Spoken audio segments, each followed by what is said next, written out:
여러분 반갑습니다. 사실 몇 달간 영상은 안 올릴 줄 알았는데 이전에 올린 영상이 제 본 채널보다 인기가 좋더라고요. 댓글과 좋아요가 많길래 현재 제작 중에 있습니다. 조회수 좋아요 비율이 진짜 거의 10대1 수준으로 나왔는데 이게 20대1도 되게 높은 거고 30대1도 되게 높은 거거든요. 10대1이면 진짜 거의 말도 안 되는 수준의 비율인데 세상에 참 감사합니다. 이번 영상도 역시 길이가 조금 기니까 밥 먹을 때나 심심할 때 틀어놓고 2번 3번 정도 돌려보시는 걸 권장드리고요. 이번에도 저번처럼 고정 댓글을 복습 전용 파트 구분해둘 테니까 나중에 뭐 특정 파트가 헷갈리시면 다시 와서 보시는 거로 추천드려요. 제가 제 영상 보면서 더 쉽게 설명할 수 있었을 텐데 뭐 그런 것들이 좀 있었어요. 그래서 그런지 댓글 보면 소수 인원 분들이 이해를 못하신 것 같더라고요. 보충 설명도 살짝 할 겸 저번 영상 정리 쭉 한번 해보고 다음 내용으로 한번 넘어가 봅시다. 피아노 소스, 기타 소스, 목소리 소스 등등 이런 원본 소스들은 배음을 가지고 있는데 그 배음들은 모두 화음이 되어지는 관계니까 이 기둥들은 하모닉에서 따온 H1, H2, H3, H4 쭉쭉쭉 이렇게 표기를 하죠. 그리고 이런 소스들은 더 듣기 좋게 만들기 위해 EQ라는 필터를 통해 가공을 시키고 우리가 최종적으로 듣는 소리는 이 EQ라는 필터에 의해서 가공된 소리를 듣는 거죠. 여기서 말하는 필터는 특정 주파수대를 강조하거나 줄여서 원하는 음색을 만드는 역할이에요. 이게 음악 후반 작업에서의 소스와 필터의 관계라고 말씀드렸었죠. 그리고 필터를 통해서 가공을 하는 것, 이 개념은 발성에서도 적용이 되는데 발성에서의 소스는 성대고 발성에서의 필터는 성대 위의 모든 공간, 성도라고 부르는 공간이에요. 이때 크게 두 개의 공명 지점이 형성되는데 그걸 다른 말로 포먼트, 첫 번째 포먼트인 퍼스트 포먼트 F1에는 목구멍인 인두강에서 생기고요. 인두강이 이제 울림통 역할을 하는 거죠. 마찬가지로 두 번째 포먼트인 세컨드 포먼트 입속, 그러니까 구강에서 발생을 하고 구강이 울림통 역할을 하는 겁니다. 이제 뭐 입술 모양, 뭐 혀 높이 등등 뭐 여러 가지가 이제 포먼트 위치에 영향을 주지만 대략적으로 그렇게 알고 계시면 괜찮다. 그리고 이게 사실인지 테스트하기 위해서 여러 개의 순수 사인파를 동시에 재생하고 목구멍과 입속에서 형성되는 울림통을 만들기 위해 EQ라는 필터로 목구멍과 입에 해당하는 주파수 볼륨을 키워줬고 EQ라는 필터를 통과시켰더니 이, 오, 우 얘네 다 들리게 된 걸로 확인을 해봤죠. 아우 쉬워라. 주로 F1의 위치를 결정하는 후두를 낮춰가지고 F1이랑 H1을 매칭시키니까 두성 혹은 진한 가성이라 부르는 가 아니라 후 이런 소리가 나왔어요. 소리를 키워주는 F1이랑 첫 번째 하모닉인 H1이 만났으니까 H1의 가장 큰 상태, 이건 두성 혹은 가성이라 부르는 이런 소리고요. 그렇다는 건 가성 혹은 두성은 이런 형태를 띠는 거구나. 그렇다는 건 진성을 가성으로, 가성을 진성으로 EQ라는 필터만 조작해가지고 만들어낼 수 있어야 되는데 실패했죠. 왜냐하면 발성에서의 소스와 필터는 서로가 서로에게 영향을 끼치는 상호작용 관계지만 이 프로그램 속에서 필터와 소스는 독립적으로 작동하기 때문이죠. 그래서 실제로 발성을 해보면 어때요? 배음과 포먼트 매칭에 따라서 두성 혹은 진한 가성이라 부르는 성대의 상태가 흉성 혹은 진성이 되고 거꾸로 흉성 혹은 진성이라 부르는 성대 상태가 두성 혹은 진한 가성이 되고 그래요. 성도에 따라 성대 진동 메커니즘도 결정이 돼가지고 발성에서의 소스 필터 이론은 한계가 있고 그걸 보완해서 나온 게 비선형 소스 필터 이론이다. 그럼 H1과 F1을 매칭시켰더니 우리 성대는 두성이라 부르는 소리가 됐었잖아요. 근데 우리가 노래를 이렇게 할 수는 없으니까 부족한 힘을 F2나 F3의 도움으로 가성이라 부르는 상태의 성대가 흉성 혹은 진성이라 부르는 상태의 성대로 바뀌게 됐어요. 여기까지가 저번 영상 내용 정리 겸 요약이고요. 이거의 연장으로 한번 넘어가 봅시다. 자, 여러분, 사람마다 무슨 수를 써도 진성 혹은 흉성이라 부르는 그 단단한 소리, 그 소리로는 절대 안 나오는 음역대 있잖아요. 막 이렇게 안 나오는 데 있잖아요. 그 현상 역시 비선형 소스 필터 이론으로 설명이 가능한데 그래서 오늘 음향 임피던스에 대한 이야기를 할 거예요. 정말 어려운 개념이거든요. 근데 제가 이거를 진짜 할 수 있는 가장 최선으로 쉽게 한번 해볼게요. 자, 여러분, 플러스 10이랑 플러스 10이 만나면은 어떻게 되나요? 2배가 되죠. 그래서 플러스 20이 됩니다. 와우, 놀라워. 자, 그리고 마찬가지로 마이너스 10이랑 마이너스 10이 만나면 어떻게 되나요? 마찬가지로 얘도 2배, 마이너스 20이 되겠죠. 와우, 놀라워. 근데 여기서 플러스 10이랑 마이너스 10이 만나면 어떻게 되나요? 얘네 둘이 만나면은 0이 됩니다. 서로가 서로를 상쇄시키니까요. 자, 이해되셨죠? 이게 답니다. 여기까지 내용을 이해하셨으면은 다음 내용도 쉽게 이해하실 수 있습니다. 자, 이거는 제가 뭘 그린 걸까요? 이거는 제가 소리를 그린 겁니다. 소리는 이렇게 생겼어요. 이거를 위상이라고 불러요. 귀엽게 생겼죠? 이렇게 물결같이. 이게 소리가 한 번 나는 주기예요. 이건 외울 필요 없고 이렇게 생겼구나 하시면 됩니다. 근데 낮은 주파수는 이 소리 한 번 주기가 엄청 길어요. 그러니까 이제 여기 끝에서 여기 끝, 이 한 번 사이클의 주기가 100Hz는 한 번의 길이가 3.4m씩이 나는데 반대로 높은 주파수 100Hz의 10배인 1000Hz는 겨우 34cm입니다. 이거 외울 필요 없습니다. 그냥 이렇게 각각 주파수별로 파장의 길이가 다르구나, 뭐 그렇게 생각하시면 됩니다. 자, 그럼 실제로도 이렇게 물결같이 귀엽게 표기를 하는지 한번 봐볼까요? 자, 이거는 100Hz의 파장입니다. 제가 아까 그린 대로 물결같이 생겼죠. 이렇게 지그지그 이렇게 해가지고. 그리고 이건 같은 조건으로 100Hz의 거의 한 2배 정도, 1.8배죠. 1.8배 하는 180Hz의 파장을 보고 계십니다. 100Hz랑 180Hz랑 이렇게 두고 비교를 했을 때 100Hz는 뭔가 좀 느슨하고 180Hz는 좀 확실히 촘촘하죠, 뭔가. 그럼 재생 한번 해볼까요? 잘 들리죠? 혹시 100Hz가 안 들리셨던 분들은 이 소리를 재생해주는 기기, 보통 스마트폰으로 보고 계실 텐데 스피커가 작으면은 잘 안 들릴 수 있어요. 그냥 물리적으로 작으면 좀 그런 편입니다. 그래서 에어팟이나 큰 스피커로 들으면은 들리실 거예요. 근데 안 들려도 이번 영상 내용을 이해하는데 지장이 없습니다. 시각 자료를 제가 함께 제공을 해드릴 거니까요. 근데 이 100Hz 있죠? 이거를 복사해가지고 동시에 재생하면 어떻게 될까요? 플러스 10이랑 플러스 10이 만나면은 플러스 20이 되듯이 위상이 똑같은 소리가 만나면은 볼륨은 2배가 됩니다. 이 가운데 선을 기준으로 여기 지금 제일 높은 구간, 여기는 플러스 10, 여기 제일 낮은 구간, 여기는 마이너스 10. 똑같은 걸 그대로 복사를 했으니까 밑에 있는 애도 마찬가지겠죠? 여기 제일 높은 데가 플러스 10, 제일 낮은 데가 마이너스 10이 되겠죠? 그래서 얘네 둘이 만나면은 이 소리 한 번 주기가 이렇게 커지겠죠? 이만했던 애가 둘이 만나니까 이렇게 커지는 거죠. 서로가 서로를 보강해줍니다. 너무 당연하죠? 그래서 똑같은 소리 재생 한번 해볼게요. 이게 원본이고 이게 복사본이에요. 복사본을 껐다 켰다 해볼게요. 그러면은 복사본이 켜졌을 때는 볼륨이 커지는 게 화면 아날라이즈에 보일 겁니다. 같은 위상을 가진 것끼리 만나니까 볼륨이 2배가 됐네요. 너무 당연하죠? 근데 이 둘 중 하나의 위상을 180도 뒤집어서 반대 위상을 만들면 원래 있던 애는 플러스 10 그대로고 뒤집힌 위상 하나는 마이너스 10이 되겠죠. 찍어놓은 데 보면은 위상이 위를 향하고 있죠. 플러스죠. 플러스 위상이죠. 마찬가지로 복사본 플러스 위상이 딱 걸쳐져 있습니다. 여기서 위상을 뒤집어 볼게요. 밑에 있는 거를 뒤집으면 뒤집었어요. 180도 뒤집으니까 여기 얘는 위를 향하고 있고 얘는 밑을 향하고 있어요. 지금 플러스 위상이고 얘는 지금 마이너스 위상이죠. 아래를 향하고 있잖아요. 그러면 이게 무슨 상태인 거냐? 이렇게 생긴 위상이 있죠. 그리고 이렇게 생긴 애가 있습니다. 얘를 거꾸로 뒤집은 게 얘인 거죠. 그래서 얘네들이 만나면은 플러스 10이랑 마이너스 10이 만난 것처럼 이렇게 됩니다. 일자가 돼요. 그러니까 얘랑 얘가 만나서 결국 이런 모양이 된다. 0이 된다. 실제로 그러면은 아무 소리도 안 들려야겠죠. 한번 테스트 해볼까요? 아무 소리도 안 들려야 됩니다. 아무리 재생해도 소리가 안 나오죠. 이게 위상을 상쇄시키는 겁니다. 이 원리를 활용한 게 MR 추출 이런 게 있죠. 이런 기타랑 보컬이 있는 소스가 있어요. 목소리만 따로 추출을 한 거예요. 그래서 원본이랑 같이 재생을 하면은 위상이 겹친 성분은 소리가 2배로 들리겠죠. 그러면은 보컬만 따로 분리한 거니까 기타를 제외한 보컬은 볼륨이 2배가 되겠죠. 그렇죠. 확인이 가능해졌죠. 근데 여기서 보컬의 위상을 뒤집어 볼게요. 보컬의 위상을 뒤집었어요. 그러면 어떻게 돼야 될까요? 위상이 똑같은 성분은 상쇄가 돼가지고 기타만 들려야겠죠. 자, 한번 해봅시다. 이제 이해되셨죠? 역 위상을 싸주니까 기타만 들리게 됐어요. 정말 간단하죠? 똑같은 현상이 발성에서도 이런 성도를 간단하게 그려볼게요. 자, 이렇게 그려봤습니다. 사람 옆모습이고요. 이게 폐고, 자, 여기가 성대겠죠? 여기 가운데 이쯤 목 가운데쯤 여기 성대일 거고, 소리가 이렇게 쭉 나가니까 여기가 그냥 목구멍, 인두강, 그리고 보면 여기가 뭐 대충 구강, 여기가 입술이 되겠죠? 이렇게 입술, 그죠? 이거 간단하죠? 그래서 이거는 이제 이렇게 꺾여 있잖아요. 이거를 최대한 단순하게 표현을 하기 위해서 직선으로 그리면 이런 형태겠죠? 우리가 발성을 할 때 성대가 닫히면은 여기 막힌 쪽이 성대가 되겠죠. 대충 이쯤이면 뭐 대충 목구멍이겠죠. 이쯤이 구강이겠죠. 그리고 여기 열린 끝단, 여기 끝단, 여기는 이제 입술이 되겠죠. 윗입술, 뭐 아랫입술. 간단하죠. 이렇게 모델링을 한번 해봤습니다. 자, 성대에서 발생한 소리는 위상이 이렇게 입 쪽으로 쭉쭉 나갑니다. 근데 이때 특이한 일이 하나가 생깁니다. 이 입 안에 존재하는 압력이랑 입 바깥의 압력, 대기압이죠. 이 대기압 사이에 압력 차가 생기게 돼요. 그 압력 차로 인한 눈에 보이지 않는 벽이 하나가 생기게 되는데요. 그 벽 이름이 임피던스 경계입니다. 이것도 외울 필요 없어요. 우리가 알아두면 좋은 거는 우리 눈에 보이지 않는 입술에 이런 벽이 하나가 생긴다. 그러면은 가상의 벽, 눈에 보이진 않지만 이런 벽을 만나요. 이 벽에 부딪히면 소리가 어떻게 됩니까? 벽을 받고 소리가 이렇게 돌아오겠죠. 반사돼가지고 이렇게 다시 돌아오겠죠. 근데 이렇게 하면 어떻게 됩니까?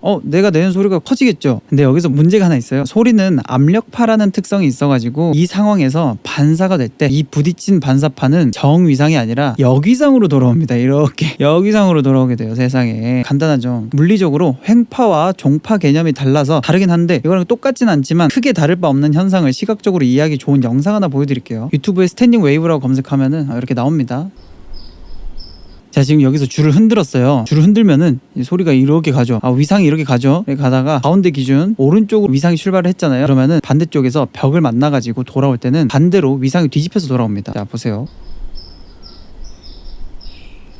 그죠? 그런 성질을 가지고 있습니다. 그러면은 의문이 하나가 들죠. 분명 앞에서 제가 위상 얘기할 때 소리가 반대 위상을 만났을 때 상쇄되면 0이 돼버린다 했잖아요. 그러면은 나노맨님 그럼 목소리가 안 나오기라도 한다는 건가요? 이렇게 생각하실 수 있는데 맞습니다. 여러분들은 이 반사파 때문에 이 소리가 반사돼서 돌아오는 이 특성 때문에 목소리가 나오기 힘들어집니다. 성대가 열렸다 닫혔다를 반복하면서 소리가 나오는데 반사파 위상은 성대까지 도달을 했을 때 성대가 열릴 때는 닫히는 방향으로 힘을 제공하고 성대가 닫힐 때는 열리는 방향으로 힘을 제공할 거 아니에요.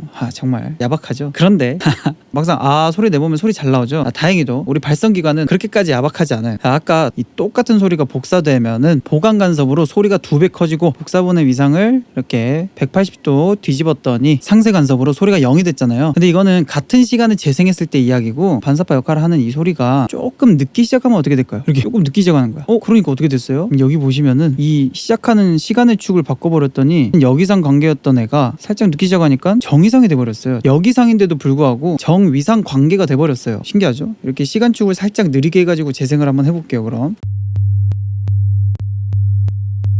정말 정이상의 역할을 해주네요. 반사파 역할을 하는 위상을 딱 켜니까 볼륨이 정말 커졌어요. 그러면 이제 합리적인 추측이 가능해지죠. 그러면 반사파의 위상이 살짝 늦게 도착하게끔 만들면 되겠구나. 그래서 이 여기상 반사파의 위상을 이렇게 살짝 지연시켜서 내 성대에서 나오는 기본음과 정위상 관계로 만들어주면 되겠죠. 자, 여러분, 소리는 뭐를 통해서 전달이 됩니까? 좋아요. 공기죠. 소리는 공기를 통해서 전달이 되니까 소리가 지나가야 할 공기 질량이 크면 클수록 전달되는데 시간이 더 걸리게 됩니다. 그냥 소리가 거쳐가야 할 공기의 양이 많으면 소리도 늦게 도착한다. 엄밀히 따지면 공기의 양과 질량은 다르지만 이렇게 생각하셔도 크게 무리는 아닙니다. 공기의 질량이 높으면 소리는 거쳐가야 할 공기가 늘어나니까 소리가 딜레이 되겠죠. 지연되겠죠. 그렇다는 거는 공기의 양을 늘리면 되겠죠. 간단해. 그러면 공기의 양은 어떻게 늘릴까요? 자, 입술에서 반사된 소리가 다시 성대까지 도달을 해야 하니까 입술과 성대 사이, 그러니까 성도죠. 그 성도에 있는 공기의 질량, 공기의 양이 높아야 하잖아요. 그럼 입술부터 성대까지 길이가 길거나 넓으면 될 것 같은데 입안의 공간을 무한정 키울 수 없지 않습니까? 그래서 다른 방법으로 입안의 공간 크기를 늘리는 데는 한계가 있으니까 대신 공기 자체를 좀 빽빽하게 만들어서 질량을 늘릴 수가 있어요. 그럼 공기의 밀도가 높아지겠죠. 공기 밀도가 높아지면은 소리는 지나야 할 공기 질량이 많아지니까 전달 시간이 늘어나겠죠. 그럼 성대에서 나오는 소리와 반사파는 정위상으로 매칭이 되면서 성대 진동을 도와주는 요소가 돼버립니다. 그렇게 하면은 결국 성대에서 나오는 소리와 반사파는 이렇게 정위상으로 매칭이 되면서 반사파가 여기상인데도 불구하고 성대 진동을 도와주는 요소로 바뀌게 돼버려요. 그러면 이제 이런 생각이 들 수 있겠죠.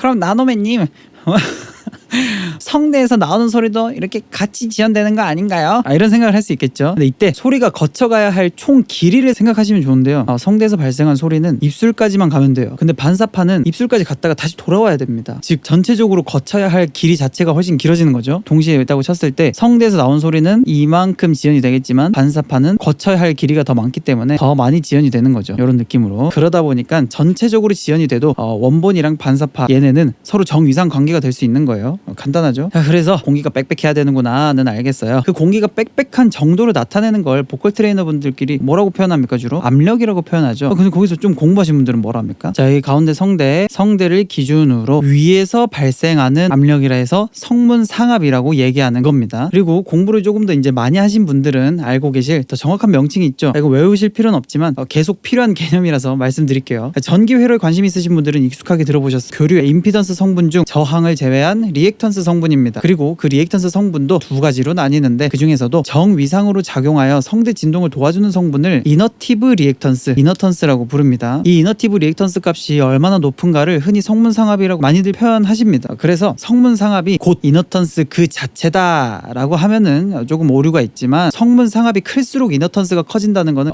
꽤 근거 있는 해석이라서 성문상압 값은 이너턴스 값이라 봐도 무리는 아니다. 이런 수준으로 생각하시면 될 것 같아요. 이 이너턴스 값은 실제로는 되게 복잡하게 결정이 돼요. 단면적, 길이, 밀도 등등 모두 복합적인 요소로 결정이 돼요. 이 어려운 용어들 기억 못하셔도 됩니다. 어차피 이 이너티브 리액턴스, 즉 이너턴스는 성대 진동을 도와주는 애라고 같이 언급 드릴게요. 그런데 성대 진동을 도와주는 이너티브 리액턴스, 이너턴스라는 애가 있으면은 반대로 성대 진동을 방해하는 성분도 있겠죠. 그 친구 이름은 리액턴스 성분 중에서도 컴플라이언트 리액턴스, 컴플라이언스라고 부르는 성분이에요. 그냥 성대 진동을 도와주는 애가 있으니까 반대로 성대 진동을 방해하는 애도 있구나, 이렇게 생각하시면 될 것 같습니다. 그러면 그 성대 진동을 방해하는 요소는 어디서 발생하는지 한번 봅시다. 자, 저번 영상 보신 분들은 퍼스트 포먼트 위치 바로 찾으실 수 수 있죠. 자, 하나, 둘, 셋, 넷, 다섯, 이렇게 넷, 다섯쯤 H4랑 H5쯤이랑 매칭이 돼 있네요. 자, 보시는 것처럼 우리 성대에서는 여러 개의 주파수가 동시에 나오는데 얘네 하나가 각각 다른 각자 고유의 위상을 가지고 있어요. 아까 주파수마다 길이가 다르다 말씀드렸었죠. 서로 파장의 길이가 다 다르기 때문에 반사돼서 돌아올 때 누구는 여기상으로 작용하고 누구는 정위상으로 작용을 해버립니다. 헷갈리시죠? 괜찮습니다. 눈으로 확인시켜 드릴게요. 자, 이거 보시면은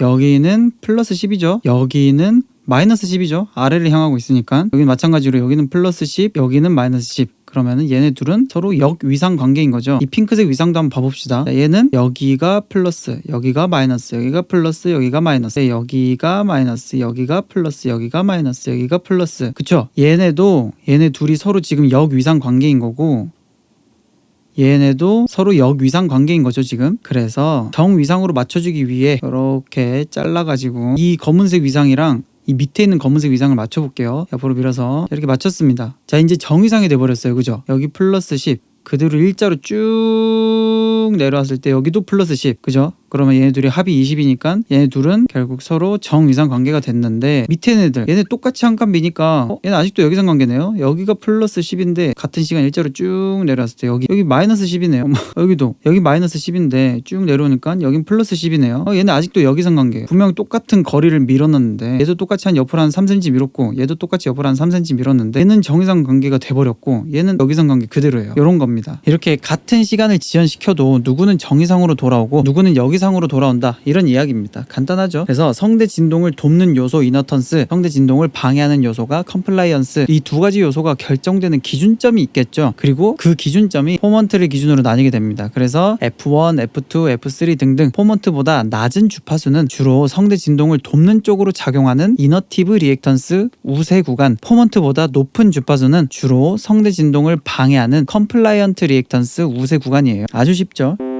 자, 저번 시간에 봤던 거죠. 이게 성대에서 나오는 소리만 구현을 한 거잖아요. 보시면은 우리 성대에서는 H1, H2, H3 쭉쭉쭉 소리가 나오는데 그 중에서도 H1, H2 이렇게 앞에 있는 애들은 음향 에너지가 제일 크고 H6, H7 이런 식으로 저 뒤로 가면 갈수록 음향 에너지는 점점 작아져요. 그래서 음향 에너지가 큰 애들을 중점으로 다루는 첫 번째 포먼트인 퍼스트 포먼트, 그러니까 F1이죠. F1의 위치가 정말 중요해지게 됩니다. 물론 모든 포먼트가 다 중요해요. F1이 주로 다루는 배음들은 H1, H2처럼 음향 에너지가 큰 애들인데 애초에 가지고 있는 음향 에너지가 큰 만큼 영향력도 커가지고요. 진성, 가성, 흉성, 두성 이런 성대 진동 모드를 결정하는 주요 배음들이 됩니다. 자, 그런 성대 진동 모드, 이런 진동 모드가 바뀌는 과정을 눈으로 한번 확인해 볼까요? 자, 지금 이 상태, 지금 줄이 진동하고 있는 겁니다. 이 상태에서 자, 이제 진동 모드가 바뀌는 과정이에요. 지금 제가 멈춘 구간이 여기서 이렇게 진동을 합니다. 그리고 막 혼동이 펼쳐졌죠. 그 순간이 우리가 흔히 알고 있는 삑사리가 나는 순간이고, 삑사리가 나서 가성으로 빠지면 어떻게 되죠? 다시 안정적인 가성 영역에 진입을 하죠. 그때 진동 모드가 바뀌는 겁니다. 그래서 저런 식의 진동 모드에 영향을 크게 끼치는 게 H1, H2 같은 음향 에너지가 큰 친구들이다. 자, 그래서 저번 시간에 F1이랑 H1이 매칭되면 주성이라 부르는 소리가 나고 F1이 H1, H2 그 사이 어딘가에 머물면은 흔히 믹스 보이스라고 표현하는 뭐 그런 소리가 나고요. F1이랑 H2 또는 그 이상의 배음과 매칭이 되면 흉성이라 부르는 소리가 된다고 했던 거죠. 포먼트 아래에서 성대 진동을 도와주던 애가 포먼트를 넘어갈수록 나를 배신 때리고 성대 진동을 방해하는 쪽으로 탈바꿈하게 되는 뭐 그런 겁니다. 그리고 걔가 다시 그 위에 있는 포먼트랑 가까워지면 성대 진동을 돕는 방향으로 바뀌고 뭐 그런 식이에요. F1보다 위로 올라간 주파수는 여기상이 돼버린다는 거를 간단하게 이 영상을 보는 여러분들도 바로 테스트해서 검증해 볼 수 있는데요. F1이 가장 낮아지는 모음이 있습니다. 이게 모음 포먼트를 검색하면은 이렇게 이미지가 나와요. 보시면은 F1이 제일 낮은 모음이 하나 있네요. 뭐 이렇게 발음하던데. 하여튼 이 모음 F1이 280입니다. 280Hz면 대충 2옥타브 도, 레 정도 하는 되게 낮은 음이거든요. 뭐 이 정도는 누구나 다 나오는 음이죠. 그래서 이거를 목에다가 힘을 다 빼고요. 저음부터 고음까지 올려보는 건데, 잘못된 예시는 하면서 이렇게 힘을 주는 게 아니라 정말 힘을 다 뺀 채 해보시는 겁니다. 그러면은 H1이 F1을 넘어가는 순간이 오겠죠. 그럼 동시에 내가 성대로 내고 있는 주파수들은 모두 F1보다 높은 주파수가 돼버리는 거고, F1보다 높은 주파수는 컴플라이언트 리액턴스 우세 구간으로 진입한다 했으니까 반사파의 위상이 성대 진동을 결정짓는 주파수 H1이 여기상 영역, 성대 진동을 방해하는 영역으로 진입한다는 거죠. 그때 성대는 특별히 무슨 짓을 하지 않는 한 웬만해선 진동이 멈춰버려요. H1은 성대에서 나오는 기본 주파수니까 기본 주파수가 여기상이 돼버리면 소리가 안 나오겠죠. 자, 반대로 F1이 높은 모음으로 테스트 한번 해보시면은 그 차이가 이제 확실하게 느껴질 겁니다. 아, 모음이 F1이 되게 높은 모음인데 똑같은 힘으로 저음부터 고음까지 슬라이딩 했을 때 이거는 E보다 더 높은 음까지 소리가 올라가서 무음이 될 겁니다. 이렇게 더 높은 음까지 올라가고 소리가 멈추게 되죠. 그래서 이 원리로 파사지오 구간, 그러니까 흔히 소리가 잘 안 나고 고음이 안 되는 구간도 설명이 가능한데요. 정말 모두에게 다 적용이 됩니다. 남성 평균 성도 길이, 그러니까 성대에서부터 입술까지의 길이인 거죠. 이렇게 봤을 때 여기 성대에서부터 이렇게 입술까지 이 길이요, 이 길이, 이 성도의 길이가 약 17cm예요. 17cm에 해당하는 파장을 가진 주파수, 이렇게 알려주네요. 17cm에 해당하는 파장의 주파수는 2000Hz라고 하네요. 근데 소리 파장 어떻게 생겼는지 기억나시죠? 이렇게 물결같이 생겼었잖아요. 그럼 여기서 4분의 1 지점, 여기가 압력이 가장 높은 지점입니다. 그래서 여기 2000Hz도 4분의 1 해줍니다. 4분의 1 지점이니까 2000Hz도 4분의 1 해줘요. 2000을 4로 나누면 500이 나오죠. 그러면은 그 500Hz가 평균적으로 첫 번째 포먼트가 되는 겁니다. 그리고 그 500Hz에 해당하는 음은 B보, 통상적으로 2옥타브 C라고 부르는 뭐 그쯤이에요. 이건 평균 길이일 뿐이니까 뭐 좀 더 긴 사람, 주로 남성분들은 2옥타브 중후반대, 그러니까 뭐 2옥타브 C에서 조금 더 낮은 2옥타브 파솔라 뭐 요 정도가 되겠고, 좀 짧은 사람인 여성분들은 2옥타브 C 500Hz에서 조금 더 높은 뭐 3옥타브 도레미 뭐 여쯤이 되겠죠. 우리 기본음인 H1이랑 첫 번째 포먼트인 F1이 매칭되면 뭐라 그랬죠? 주성 혹은 가성이 된다 그랬죠. 이런저런 반사파들의 영향 때문에 내가 성대로 내야 되는 음이랑 첫 번째 포먼트가 일치해서 두성 혹은 가성이 아니면 소리가 나오기 힘든 상태, 그 물리적 특성 때문에 본인 파사지오 구간에서는 이 악물고 질러봐도 흔히 흉성이라 부르는 그 단단한 소리로는 고음이 잘 안 나오게 됩니다. 그러면 여기까지 내용으로 발성 문제를 해결할 수 있는 방법은 정해졌죠.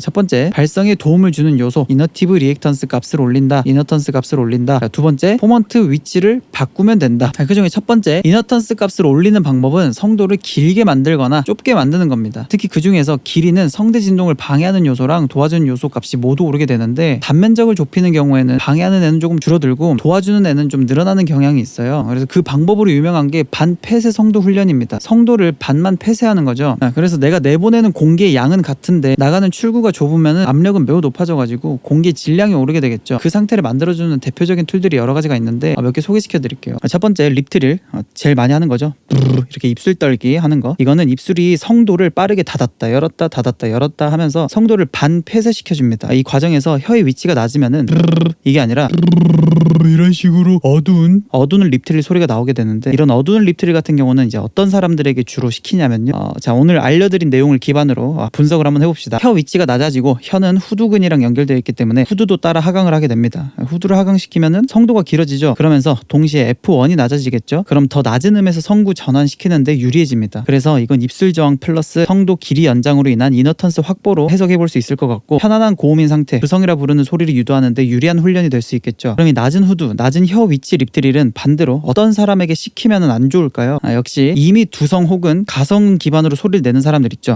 그대 기억이, 이런 식으로 노래하는 사람들, 이런 사람들한테는 성대가 너무 안 다쳐서 평소에 기식성 발성을 하는 이런 사람들에게는 오히려 독이 될 수 있겠죠. 두성을 유도해 주는 거니까요. 그래서 반대로 혀 위치가 높은 립트릴, 이게 아니라 이런 식으로 이렇게 좀 높은 이런 소리인 거죠. 이건 혀 위치가 높기 때문에 성도 안에서 입천장과 혀의 위치가 가까워집니다. 그래서 그 과정에서 이너턴스가 확보되고요. F1의 위치가 높기 때문에 이제 후두가 높아지니까 F1의 위치도 따라서 높아지기 때문에 성구 전환도 늦게 일어납니다. 마찬가지로 이건 어떤 사람들에게 처방하면은 좋겠습니까? 평소에 기식성 발성으로 소리를 가성, 두성 뭐 이런 기반으로 노래하는 사람들, 또는 어느 정도 훈련이 돼서 두성이 좀 자유롭게 나오는 사람들, 그리고 뭐 성구 전환이 자유롭게 잘 일어나는 사람들에게 두성 혹은 가성이라 부르는 성대의 접촉 면적을 넓혀가지고 흉성 혹은 진성이라 부르는 소리를 어느 정도 첨가해주는 데 도움이 되겠죠. 그러니까 성구 전환이 자유롭게 일어나는 사람들에게는 믹스 보이스를 만들어주는 훈련이 될 수 있습니다. 마찬가지로 후두와 혀 위치가 높은 립트릴은 어떤 사람들에게 시키면 안 좋을까요? 이것도 반대겠죠. 그러면은 혀 낮은 거랑 반대로 이미 흉성 기반으로 발성한 사람들, 이미 너무 성대가 꽉 닫혀서 과접촉 이렇게 성대가 꽉 조이는 사람들에게는 오히려 독이 될 수 있겠죠. 그래서 이런 사람들이 했을 땐 아예 안 되거나 다른 케이스로는 되더라도 과접촉 믹스 보이스 질감의 소리로 고음이 나오긴 하는데 강약 조절이 안 되는 그런 어떤 반쪽짜리 고음이 돼버리는 거죠. 그래서 과접촉 발성, 뭐 프레스드 믹스, 프레스드 보이스 뭐 이렇게 많이 표현을 합니다. 같은 립트릴, 같은 입술 떨기를 하더라도 어떻게 하는가에 따라서 아예 정반대 케이스가 해야 되는 연습이 돼버리는 거예요. 둘 다 잘못된 훈련이 아닌데도 불구하고 어떻게 하는가에 따라서 누군가에게는 목을 망쳐버리는 훈련이 돼버리고 누군가에게는 모든 문제를 해결해줄 연습이 돼버립니다. 이 외에도 반폐쇄 성도 훈련으로 유명한 볼 빵빵해지게 만들어서 바람 불면서 소리 내주기, 이렇게 바람 불면서 볼 빵빵해졌으면 그 상태로 소리 내는 거죠. 뭐 이런 식으로요. 이제 뭐 무성자음을 유성자음으로 바꿔주기 이런 소리를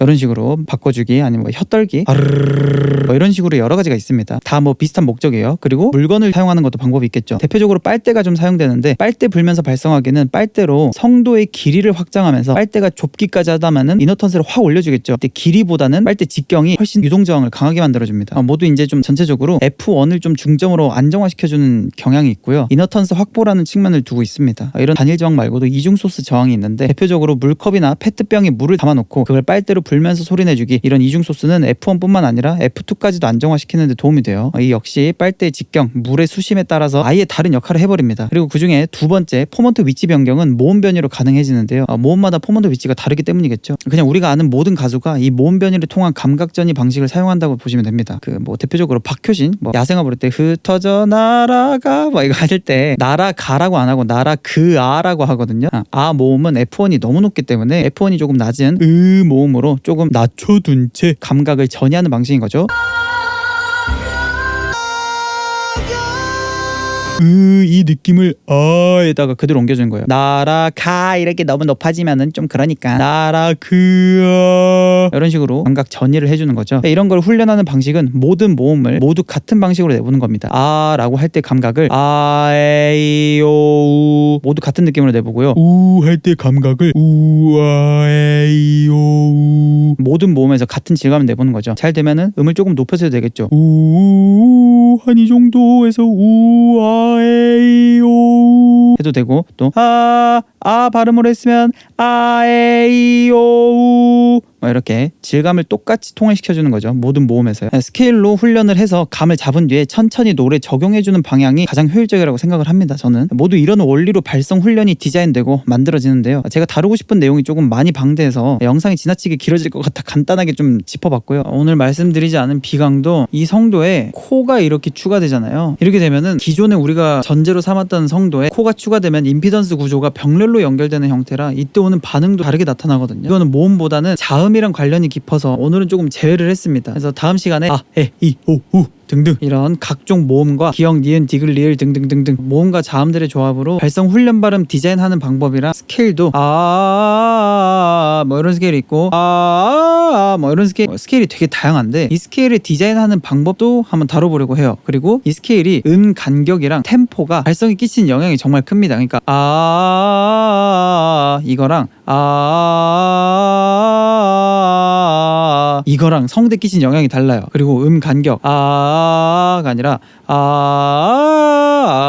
이런 것도 이런 도약으로 하냐 아니면 짧게 가져가냐 아니면은 뭐 첫음이랑 끝음이 음 간격이 얼마나 되냐, 이것도 발성에 끼친 영향이 되게 큽니다. 그래서 이거를 다 다르게 설정을 해가지고 발성 훈련이 보통 진행이 되고요. 그래서 저번 영상도 그렇고 이번 영상도 그렇고 소스와 필터에서 특히 필터를 중점으로 다뤄봤는데, 소스와 필터만 다루는 게 아니라 폐에서 발생하는, 그러니까 호흡, 파워죠. 그래서 얘네 파워 소스 필터 중에서 파워와 소스도 조금 다루고 싶기는 합니다. 얘네도 발성에 끼친 영향이 당연히 크기 때문이겠죠. 소스와 필터는 상호작용하듯이 파워 소스 필터 얘네도 모두 상호작용을 합니다. 파워는 호흡이잖아요. 그래서 예를 들면 복식 호흡을 해야 돼 말아야 돼 같은 게 있겠죠. 저는 개인적으로 복식 호흡을 보컬 레슨생 100명 중 1명한테만 시킬 만큼 잘 안 시키는 훈련인데, 그 유튜브 보면은 전혀 이론적 근거 없이 무작정 시키는 훈련들이 조금 많이 있더라고요. 그런 영상들 특징이 복식 호흡만 주구장창 시키고요. 그 다음에 소리를 내게 시킵니다. 소리를 내면은 그 복식 호흡을 응용하는 거라면서 추가로 몇 분 정도 교정을 더 해줘요. 그럼 그게 복식 호흡 때문에 소리가 개선된 것 같지만 사실 그 추가로 살짝 교정해준 것 때문에 개선된 거거든요. 근데 그런 눈속임을 보이는 영상들이 간혹 있는 것 같더라고요. 이제 제가 개인적으로 생각했을 때 소리는 호흡을 뱉을 때 나오는 건데 왜 자꾸 마시는 걸 시키는 거지에 대한 의문이 들 때가 꽤 있었습니다. 여러분들도 그럴 때 있지 않습니까? 물론 제가 저번에도 말씀드렸지만 누군가에게는 그 복식 호흡이라는 훈련 자체가 모든 문제를 해결해줄 결정적인 연습법이 되기도 해요. 제가 저런 말 좀 했다고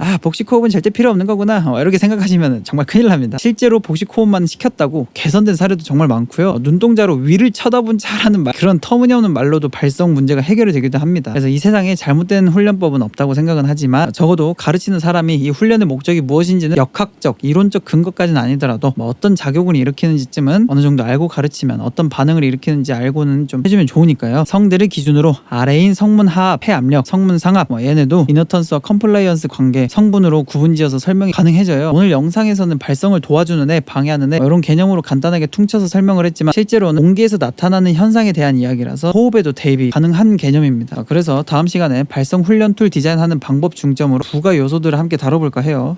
부가 요소라 하면 호흡이 끼치는 영향, 사람이 새로운 발성을 적용하는 원리, 그리고 발성을 방해하는 근육들 등등, 그리고 소스에서도 다룰 것들이 좀 있는데 그것들을 다룰지 모르겠네. 그러니까 이제 그것도 재밌습니다. 근데 어렵습니다. 일단 제가 영상 찍는 게 일단 귀찮은 게 가장 크고요. 하여튼 그런 것들을 조금씩 연관 지어가지고 다음 시간에 보컬 트레이닝이 이루어지는 원리에 대한 영상을 만들어 볼 것 같고, 발성을 중점으로 다룰 거예요. 그리고 그 다음으로는 발성을 전혀 제외한 노래 요소들 있죠. 발성 되게 좋은데 노래 못한 사람 많지 않습니까? 잔잔한 노래 부르는데 잔잔한 발라드 부르는데 네가 없이 웃을 수 있을까, 노래 이렇게 부를 수는 없지 않습니까? 그래서 이제 이럴 때 이제 각 상황에 맞는 창법 구사하는 방법들 같은 것도 나중에 다뤄보면 재밌을 것 같아요. 하나씩. 그렇습니다. 제가 그렇게 바쁜 사람이 아닌데 어떻게 귀신같이 바빠져가지고 영상이 좀 늦었습니다. 이번 영상도 좀 귀찮게, 다음 영상도 사실 언제 만들지 미지수긴 한데 시간 나면 얼른 다뤄볼게요. 인스타그램 나눔의 레코딩이라는 계정에 게시물을 가끔 업로드합니다. 감사합니다. 뿅.